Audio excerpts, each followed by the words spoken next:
One of the beautiful things about calisthenics is that we use movements that train our body as a whole unit rather than attempting to isolate small body parts one at a time. There's no doubt that different exercises emphasize certain muscles more than others, but 100% isolation is nearly impossible. However, if you want to target specific weak points, in this case your chest, you can still do these 3 exercises. For all 3 exercises we use rings because they are movable, and with this you can use 2 of the main functions of your pecs. Those are flexion and adduction in your shoulder joints.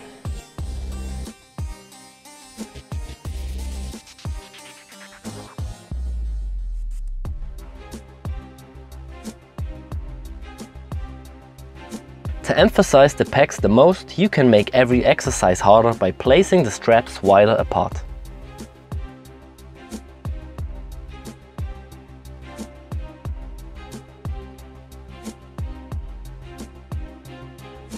The first exercise are ring flies.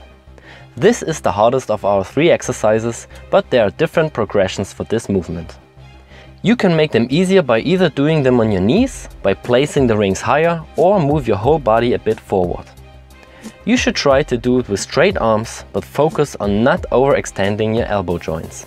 For the beginning you can also do it with slightly bent elbows, because we want to target the chest and not aim for gymnastic straight arm strength in the first place. Like in every other upper body exercise, keep in mind to move your shoulder blades right, like we explained it in different other videos. If ring flies are too easy someday, remember what I said in the beginning. Place the straps of the rings further apart to make the adduction of the arms harder.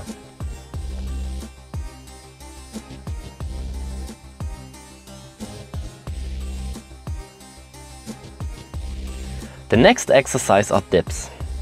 To target your chest with dips, you should bring your legs and also lean your body forward. Like mentioned before, you should focus on a mix of flexion and adduction in your shoulder joint. In simple words, use a wide arm placement and bring the rings together when you push yourself up. Your elbows should point backwards and slightly outwards, but always avoid totally outward pointing elbows. To make those dips even harder, you can also use the wider placed rings.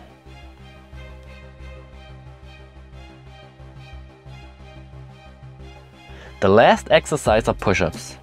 Use a wide arm placement and bring the rings together when you push yourself up. Also avoid the out-flared elbows, but focus on a mix of flexion and adduction. It's important that you keep the form clean, like we explained it in the perfect push-up video.